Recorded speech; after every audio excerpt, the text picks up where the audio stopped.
Welcome to the Bowel Chronicles, where we dive deep into the world of bowel health.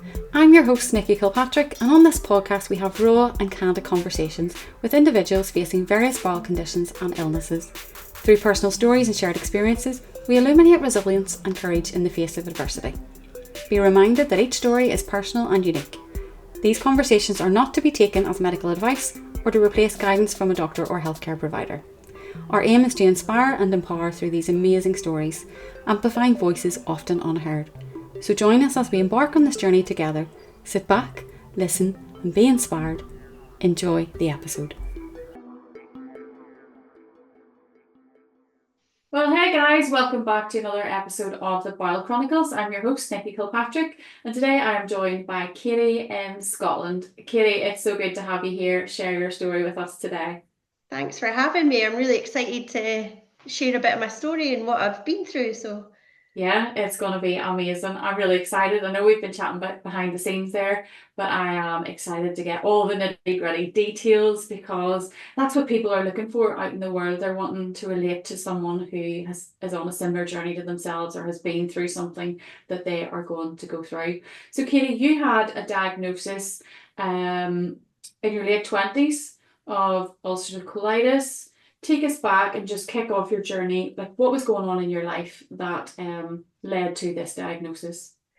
Yeah, so I think whenever I start my story, I always say I've probably had bowel issues all of my life and it's just kind of gone under the radar. I think as a teenager, I always had stomach issues, but it was put down to, oh, you're just a teenager, it's stress, you're anxious, the usual. And then I hit my 20s and things didn't improve really. It was like a lot of pain, a lot of rushing to the toilet, a lot of not making it to the toilet. The amount of times I've had to go into a supermarket and buy a fresh pack of pants because I've not made it to the toilet. So I'm well versed in all the supermarkets where where their toilets and pants are, because that was most of my 20s really. And yeah, so I'd always kind of gone to the doctor saying, oh, there's something not right. And I think as a woman with stomach issues, you're always kind of fobbed off of it with hormones. Oh, it's IBS, you're just stressed. I got told I had IBS quite a lot, and I was like, I definitely don't. And then when things got really bad, I kind of noticed when I was about 28, I was having a lot more rushing to the toilet, a lot of blood and mucus, the usual signs. But at the time, I thought, oh, I've just had issues. That's just, I'm just a bit worried just now, or there's something going on. So I'll leave it a couple of weeks. And that's the worst thing you could probably do. The minute you find anything like that in the toilet, I think it's useful to go and have a conversation, because I'm not one to really make a fuss, but I've now in my journey realized that you really have to advocate for yourself when it comes to issues like that, especially as a woman and a young woman. Yeah, it was always kind of, it's your ovaries, it's around that area, so it must be something to do with that. Yeah. And I really had to kind of push to get tests from the doctors.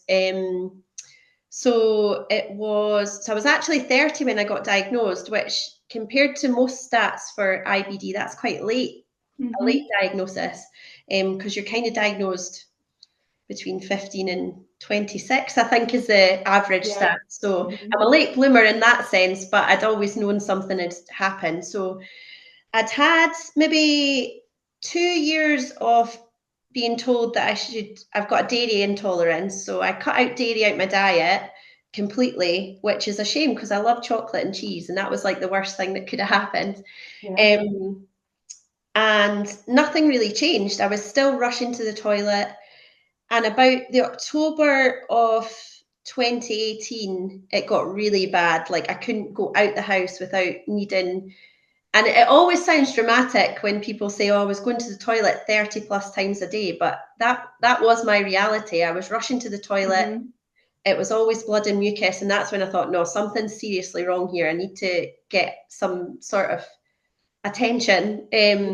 So I'd gone back to the GP maybe 3 times, and at that time as well, I'd had a kidney infection, so they'd kind of said, "Oh, that's what you've got," and I was like, "No, there's other things going on," but I also had a kidney infection at the same time, so they were both kind of happening, and I saw a really nice locum doctor, and I always wish I could remember her name because I think she saved my life, basically. So I saw her 3 times in the space of a month, and the second time I saw her, she was like, I think we'll maybe try and do a calprotectin, like an inflammatory marker test on your stool. Mm-hmm. And I was like, right, great, that's what we need. So I got that, and she kind of came back and was like, yeah, your markers are kind of in the area, like they're quite high, but we'll put you on the waiting list to see the consultant at the Western in Edinburgh.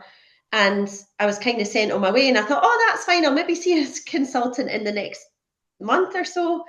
But it transpires that the waiting list was about 28 weeks long. And I found this out because I went back to her the next week, and it was just really bad. And I said to her, look, there's something is seriously wrong here. Mm-hmm. And she said, you know what, I'm just going to phone the Western now and see if they can see you today.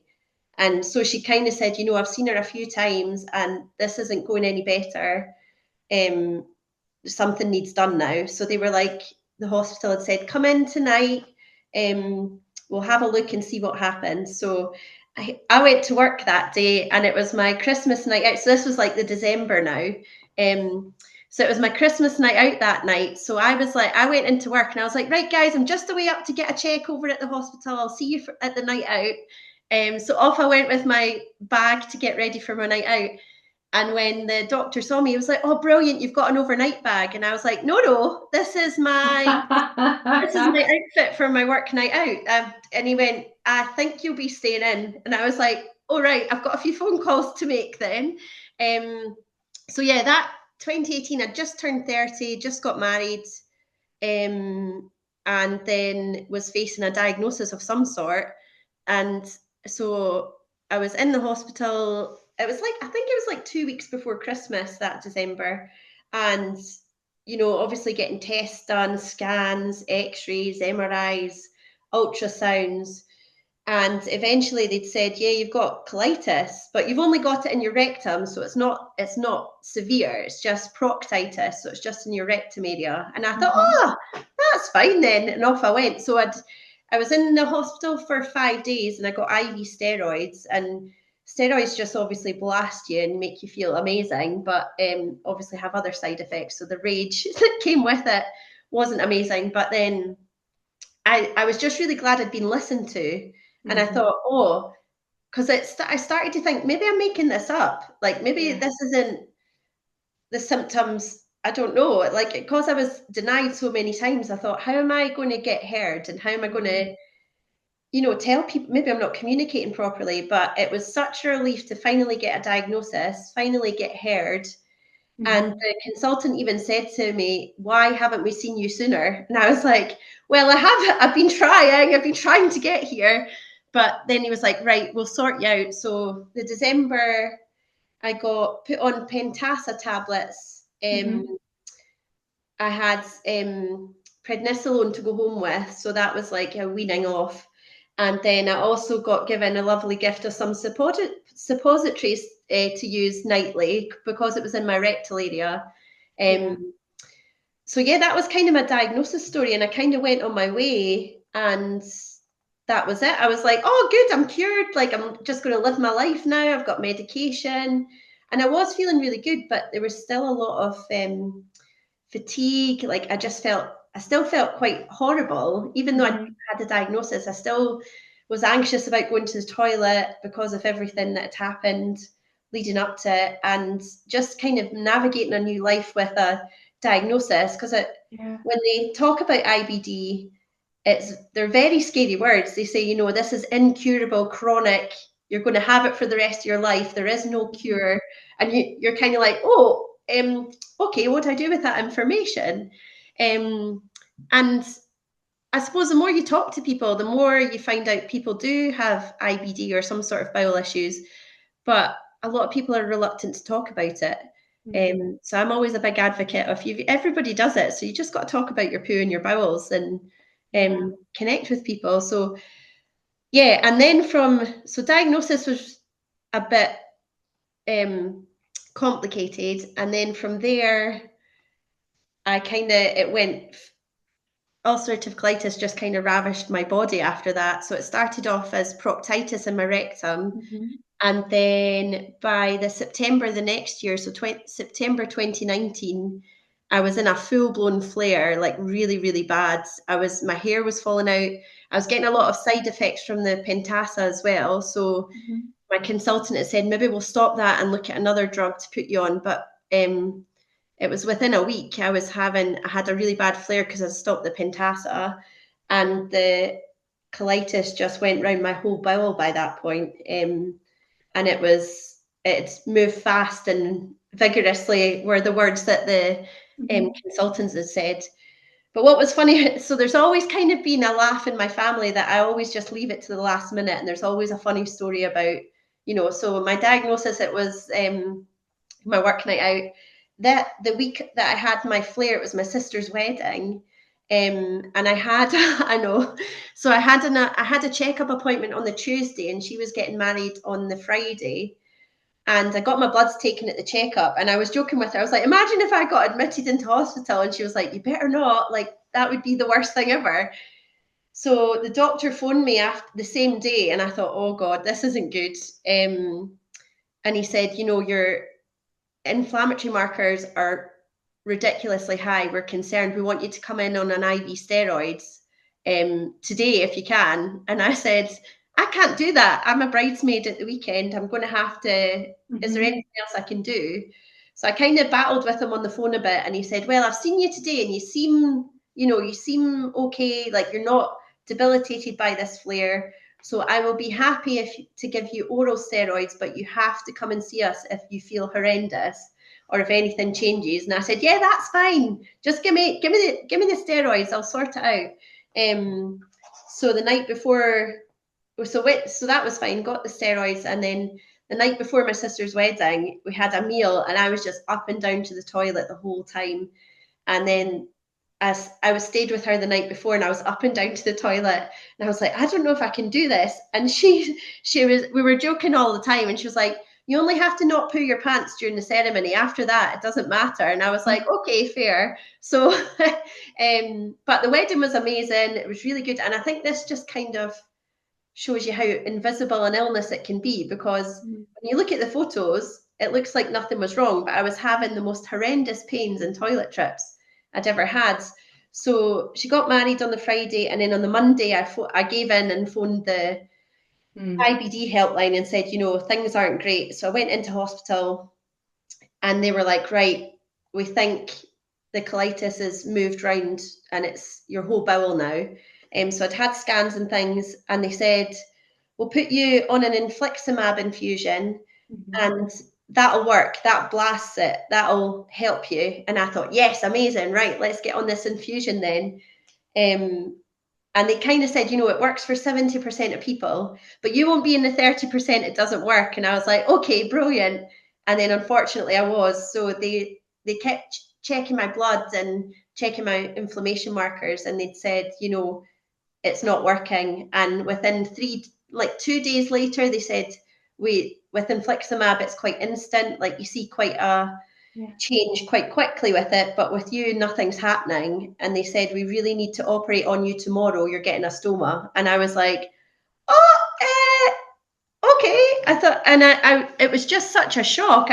I knew a stoma was maybe in my future, but I didn't realize it was going to be such an emergency situation. So I got I think it was like 20 hours notice that I was getting the operation.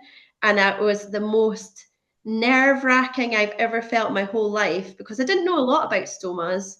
And the stoma nurses, they're great, but they can only tell you so much. I'd really wished that I'd had someone I could pick up the phone to that had a stoma, because when I got told I was having it, I was like, that's it. That's the end of my life. I'm never going to be able to do anything with it. It's going to be horrendous. I can't believe I'm going to have this. And I'm only 30. And, there was a lot going through my head, and to get told at such short notice. But looking back, it was probably a blessing, because I didn't really have time to think about it. I just went in and got it done. So that was September 2019. October 2019. I got my whole large bowel removed, but they left my rectal stump. And I got an ileostomy form, so it was on the right-hand side of my tummy, and I had a stoma bag. And the minute I woke up from the operation, I felt instantly better. The pain had gone. Like I wasn't. The only way I can describe the pain was like someone was trying to wring my bowels out, like wring the water out of my bowels. It felt like someone was constantly twisting it, and that had completely gone. And I thought, oh my God, this is the best thing that's ever happened to me. And it was a total change of perspective from the day before, thinking this is the end of my life because I'm getting a stoma.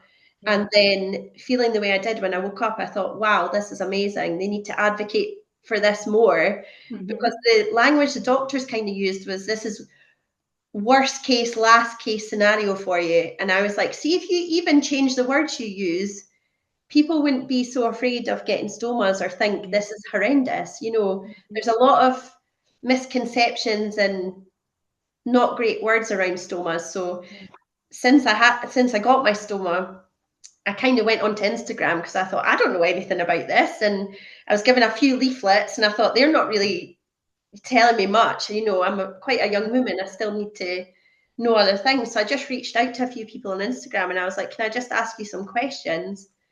And then I thought, oh, I'll maybe start my own Instagram page, because I want to share my experience as well for people and just see how that might work. So that was kind of it. And then I had my stump left, my rectal stump left, because they said eventually you could get a reversal if you wanted to.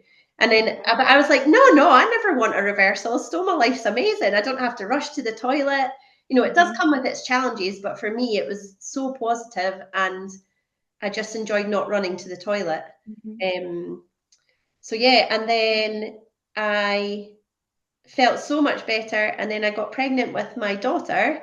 So I got my stoma in October 2019, and I fell pregnant June 2020, and then had her February 2021. So yeah, it was obviously meant to be, because then my body was healthy enough to carry a baby and grow a human and just have a pleasant time about it. And how was your pregnancy? It was really good.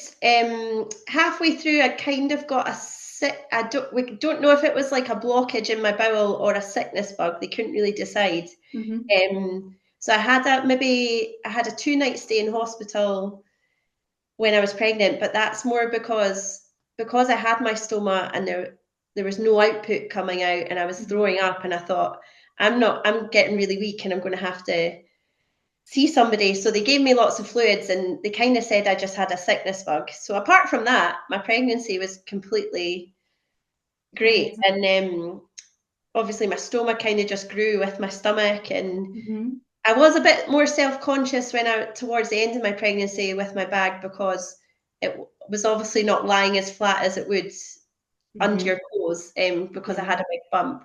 But the other upside to that was I also didn't have my large bowel, so there was a lot more room for a baby to grow in my tummy.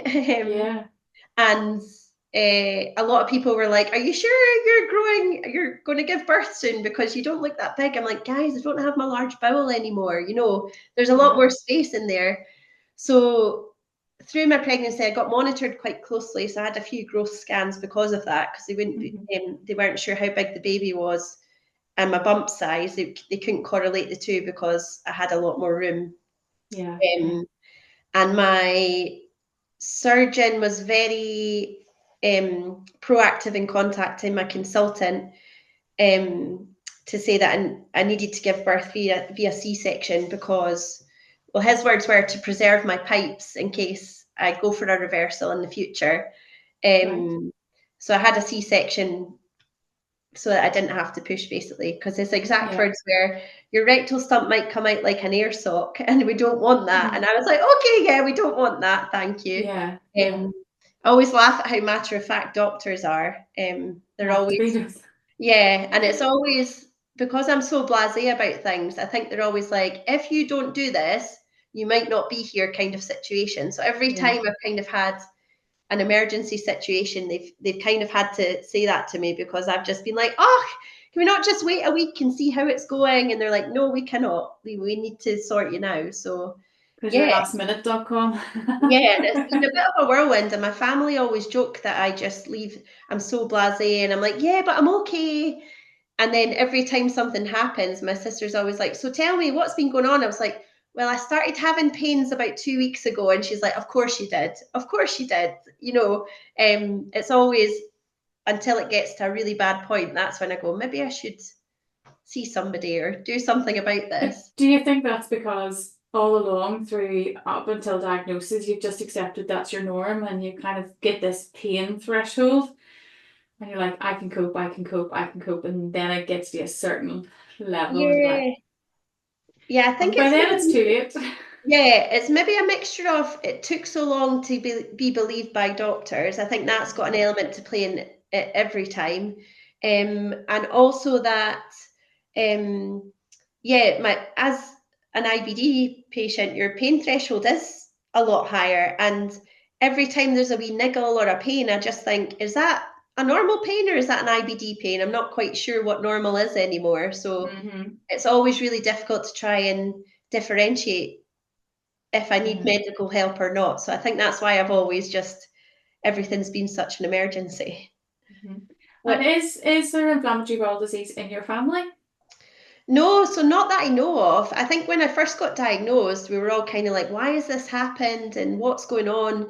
But nobody in my family has any form of IBD or any bowel issues. So I'm the first, which is, I don't know if that's good.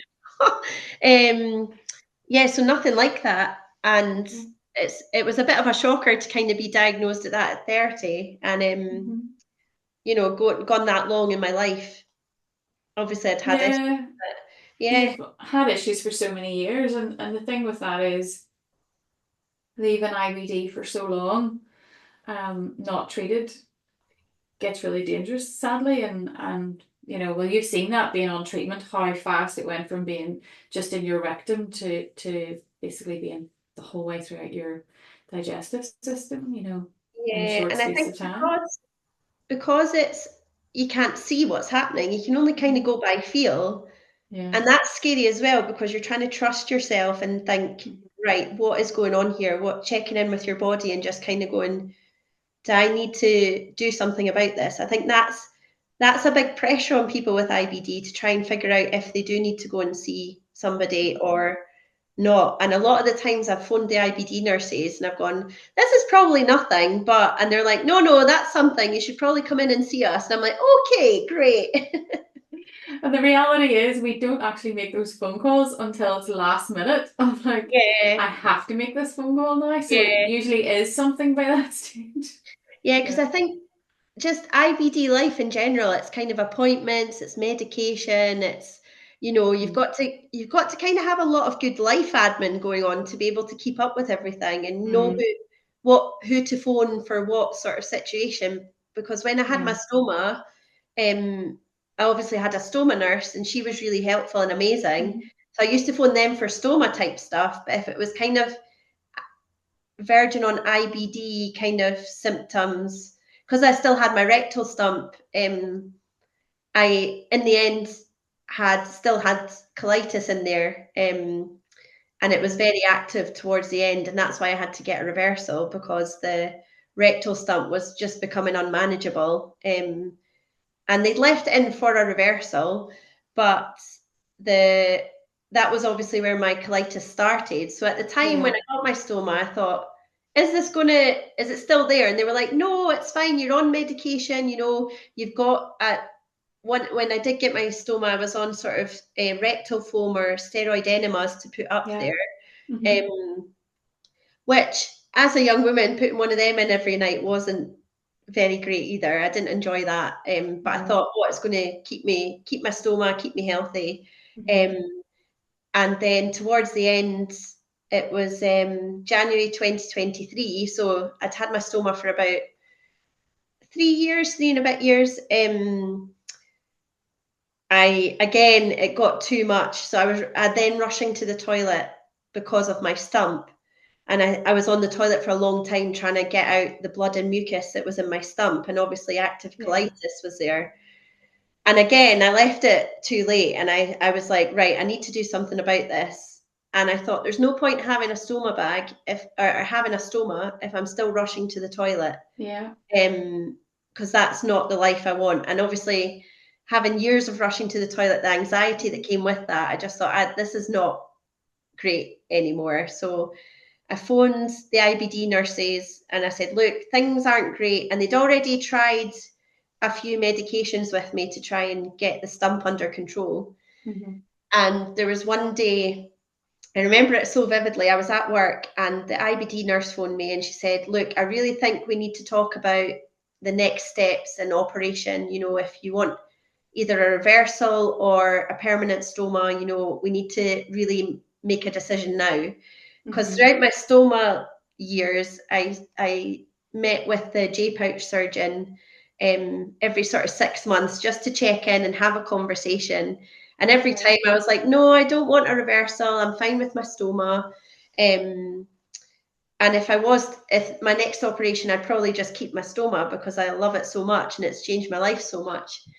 And then that January, I'd phoned them and I said, oh, no, I'd quite like to try and get pregnant this year. And she kind of was just like, you're not really listening to what I'm saying here. She's like, you're quite ill. And I was like, yeah, it's fine though. And she was like, I want you to come in for bloods and I want you to, really think about what the next steps might be. And I'll phone you back soon. And I said, okay then. So she phoned me back that day and she said, right, we need you to come in. We need you to get bloods taken so we can check what's going on.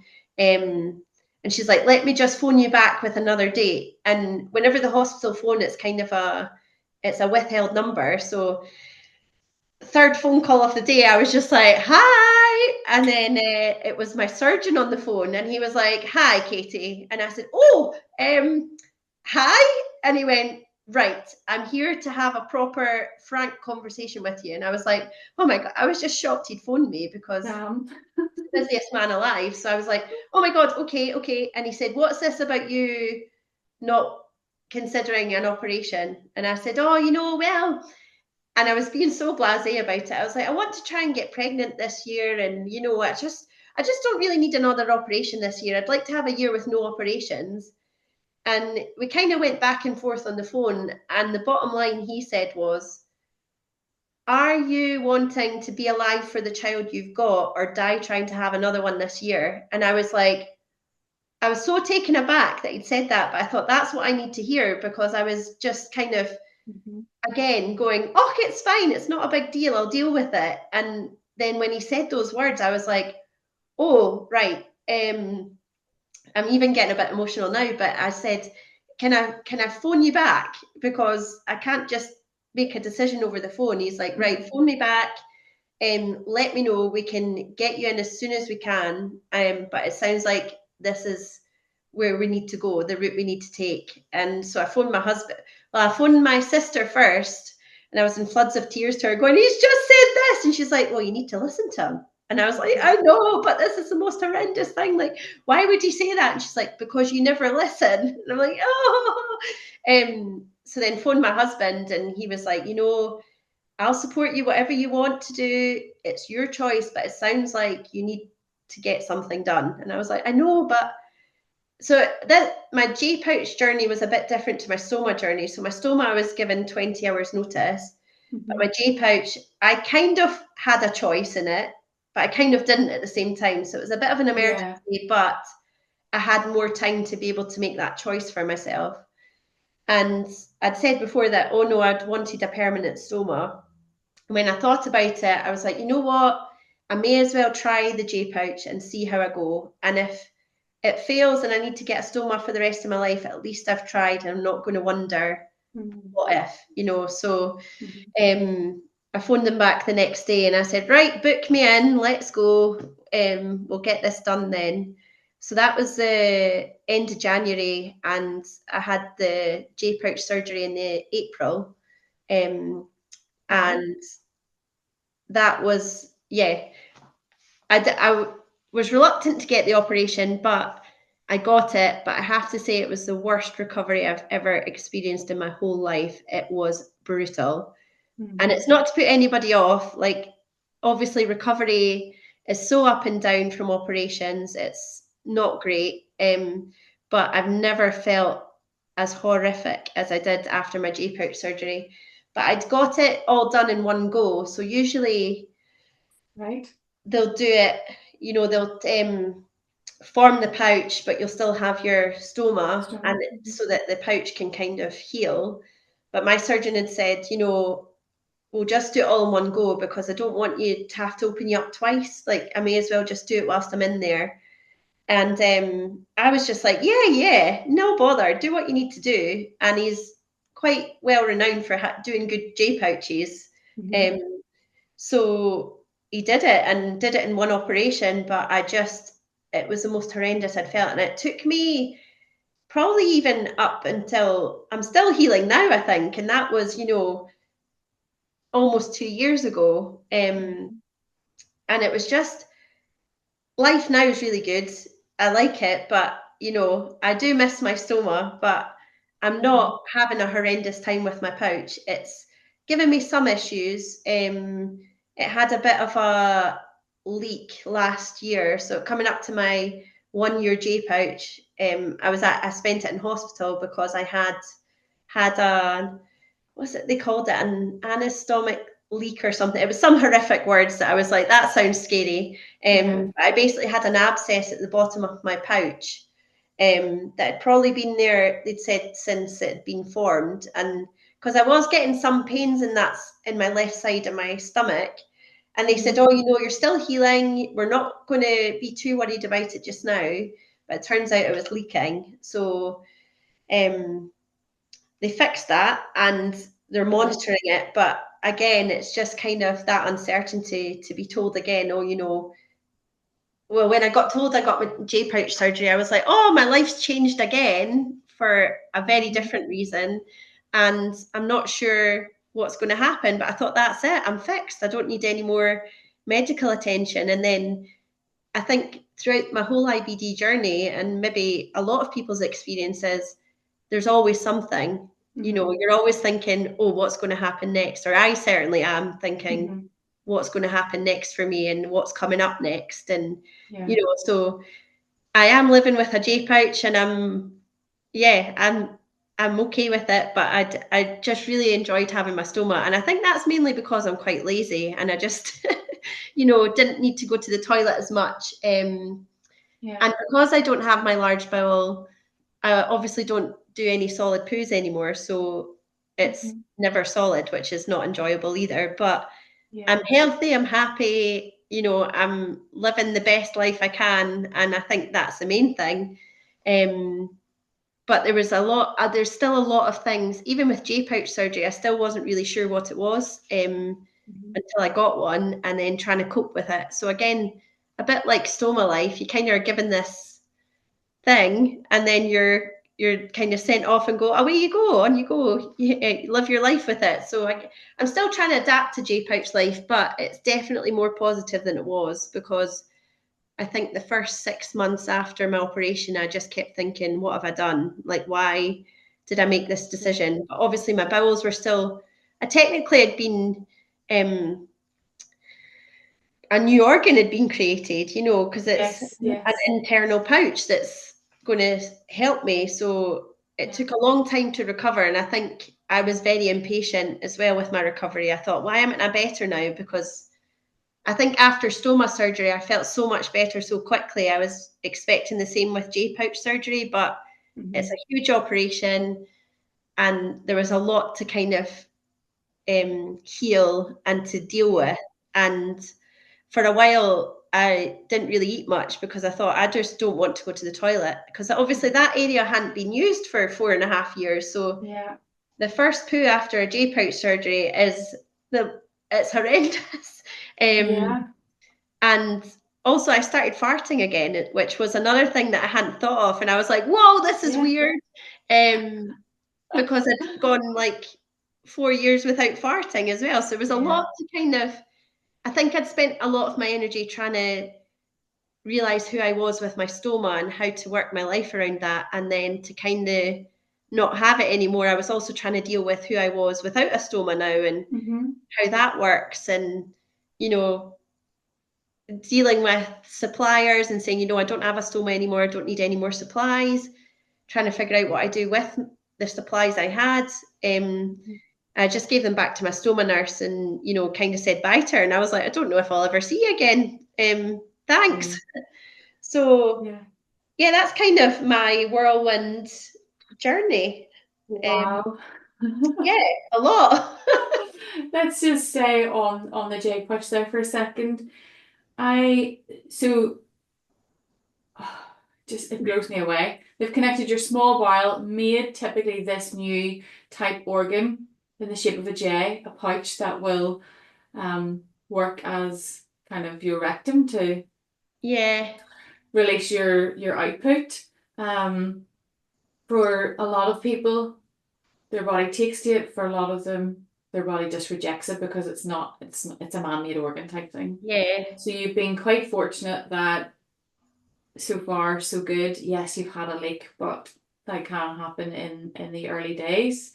It's a lot him doing it in one go, but as you say, it's better than 2 surgeries, maybe just to do it in one. But then the healing process obviously was a lot longer, maybe. But I mean, they're working with all the female organs. They're working with your backside typically, and whenever they remove and do all sorts of weird, wonderful things with those organs, it has an impact on the body. And I was recently talking to a friend who had a full pan proctoclectomy, her rectum removed, and it was months and months and months of sitting on a valley type cushion. Your body has to get used to this new way of life, and it doesn't just happen overnight. It doesn't just happen in 6 months. It can take a year, 2 years. It can take longer for your body just to get into its new rhythm. And with that it brings fatigue and all sorts of things alongside it. Yeah, and I What a think it's woman. a lot to be said for being patient and kind to yourself, because I wasn't after my J-pouch surgery. I was like, you're an idiot, you've made the wrong choice. I can't believe you're still not getting better. And, I was really harsh on myself. And a lot of people had to say, you know what, you've been through a hell of a lot in the last 5 years. You need to give your body and yourself a break, because, you're just doing the best you can. And a lot of the time, I think throughout my whole experience, we laugh now, me and my family, that I'm always so dramatic because I leave it to the last minute, but you kind of forget they're going through it too, and it affects them every time. You're like, oh, I'm in the hospital again, and I'm quite a cheery person, so I'll be like, guess where I am? And they're like, oh no, and people rush in to see me, and I'm like, you don't need to come and visit, and you don't need to, make a fuss, but you forget that it's life-changing for them as well. And especially trying to adapt around you and what you might need, and how are you dealing with it around the house. There's a lot to it, and it's not just you going through it. So I think that's so important as well, to kind of acknowledge that your friends and family are going through it, and trying to uphold those relationships as well as the one with your own body and how it's changed and how you feel. But also in the midst of all this, you had a new baby, then you went through further surgery, a very small child in the house. So she was How was that? She was 2 when I had my J-pouch surgery, and maybe that's why my recovery was rougher than my stoma surgery. But actually, when I had my stoma, we got a puppy as well. So when I went into hospital for my stoma surgery, I said to the doctors, we're getting a puppy in 4 weeks. Is that going to be okay? And they were like, that's probably the best thing that could happen, because that'll keep you active and keep you moving. And that helps with recovery. And I was like, okay then. And so having a toddler was the exact same, although it was very hard to move around. I spent a lot of the time lying down and just trying to, let my body recover. But with a toddler, you can't really do that. So I was trying to be as present as I could. But a lot of the time, my husband had to say, you know what, mummy's just not feeling great, just give her some space, you can sit. So there was a lot of movie watching, a lot of, cuddles. And when my husband was at work, there was always a relative round to kind of help me, because she obviously wanted me to do the usual things like bedtime routine and things, but I couldn't lift her. I couldn't do bath time, so I always joked, I was like, I've just got my carer in today, like, who's my carer today? And everybody was amazing, they all took turns, and they really rallied round and helped me a lot. And I think without them, I probably wouldn't have managed to be a present mum, and also just go about our day-to-day routine. And I think that's from the time I've had with my daughter, having all the things that have happened. Every time I say I'm going to the doctor, she's a bit apprehensive, and she'll be like, "Are you coming back?" Because every time I've been, that she's aware of, I've been away for a wee while and then I've come back again.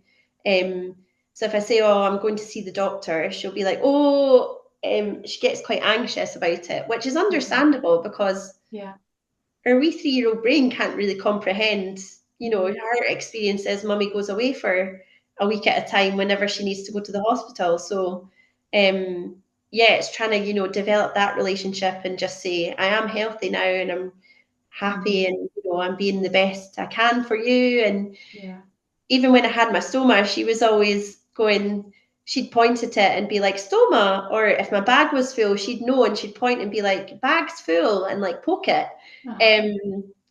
So yeah, she was really great with that. And then we got a buttony bear for her, just to kind of help her understand stoma life. And she'd always kind of peel the bag off and be like, stoma like mummy. And I'd be like, yeah, it is. So that really helped as well. And their whole concept of, helping people understand stomas was amazing, especially for a younger, Sophia didn't have one, but that helped her understand what I had and what I'd maybe gone through. So shout out to them, because they were amazing.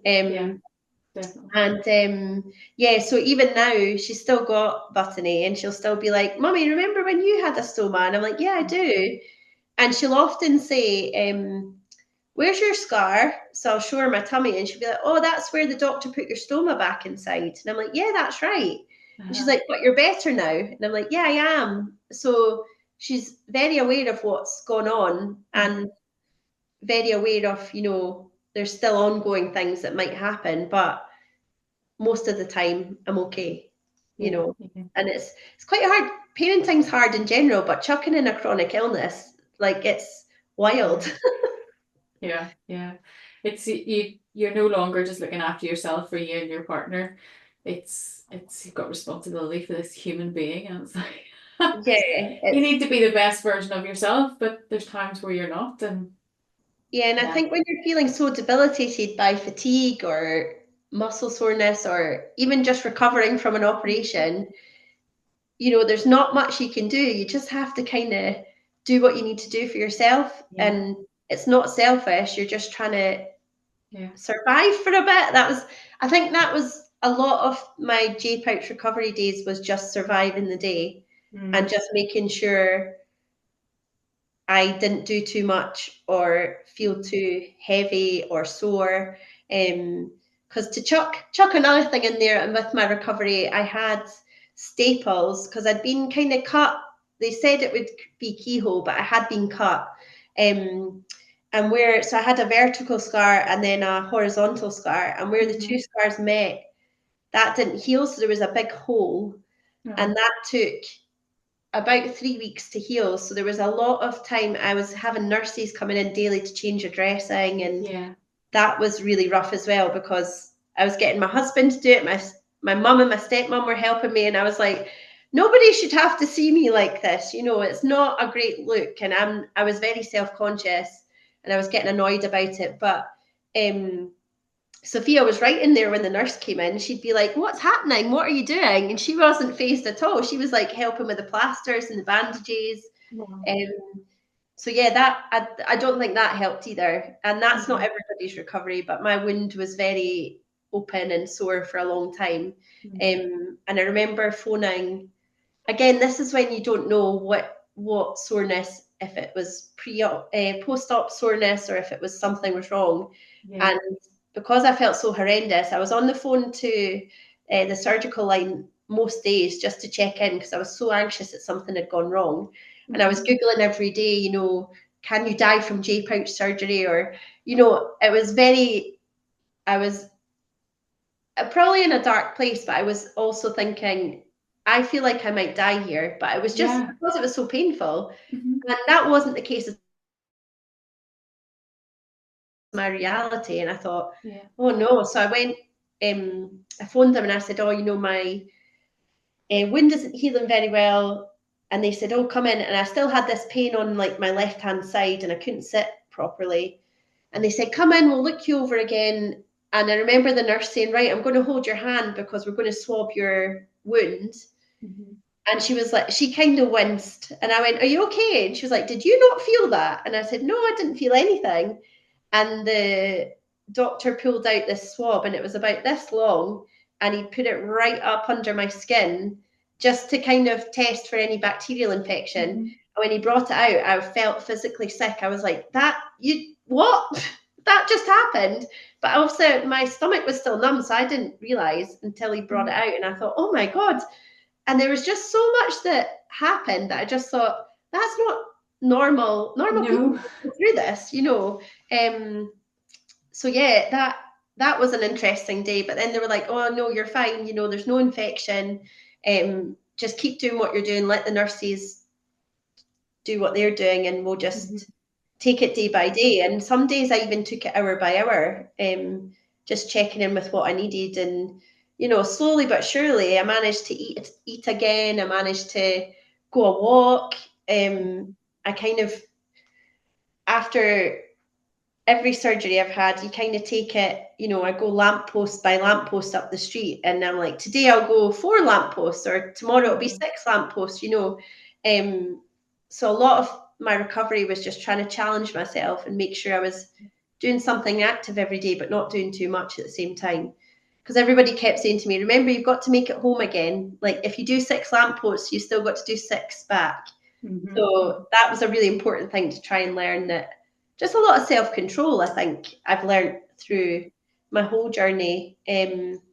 Self-control and advocating for yourself were probably about 2 main themes, because yeah, some doctors just, you get great doctors and you get some not so great. And unfortunately, at the start of my journey, they weren't so great. But once I got in the door of the Yeah. IBD world, they know me now. So Yeah, yeah, it was exactly. just getting in.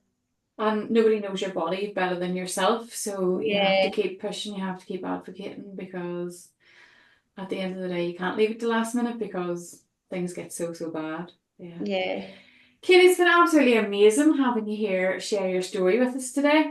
If you were to give yourself a little piece of advice, if you were to go back a few years and speak to younger Katie, what would it be? It would probably be, nothing is the end of the world. Everything's fixable. Every situation's temporary. It's not going to be your life. You Mm-hmm. can always adapt, I think, would be the main message. Mm-hmm. Um, yeah, because younger Katie was very scared and very ill, and just the words that were used at the time weren't great. And yeah, I'd say Mm-hmm. just everything's temporary and you can do it. Yeah. Yeah, you can do it. Yeah. I think a lot of us, especially that kind of IBD bowel world, I do understand these surgeons do use harsh language. They will say this is the last step of the road here. This is last resort. We don't want to do this. This is major surgery. We're going to impact all of your major organs. And it is true. But also, as a result of the amazing work they do, we can get back the quality of life that we haven't Oh, had. definitely. I Yeah. feel like I've ripped right into surgeons and doctors there, but Yeah. the language they used helped me because I wasn't Yeah. listening. They Yeah. had to go that drastic route to say, Mm. you need to hear us. And I'm like, I've heard Yeah. you, okay. And Yeah.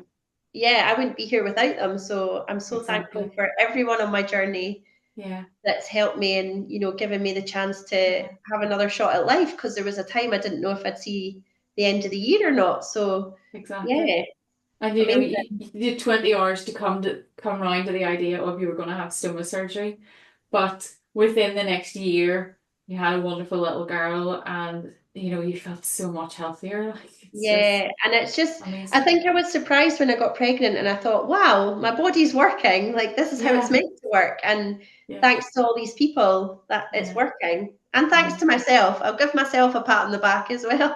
Absolutely, 100%. Yeah.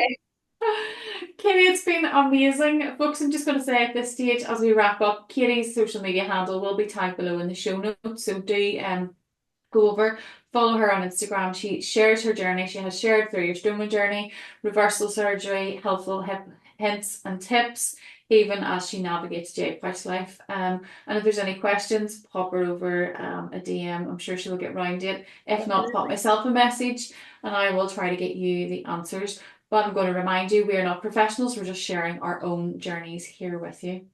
Katie, again, a huge thank you. It has been absolutely amazing. The pleasure has been mine. And keep doing what you're doing. And I wish you all the best with your J pouch journey.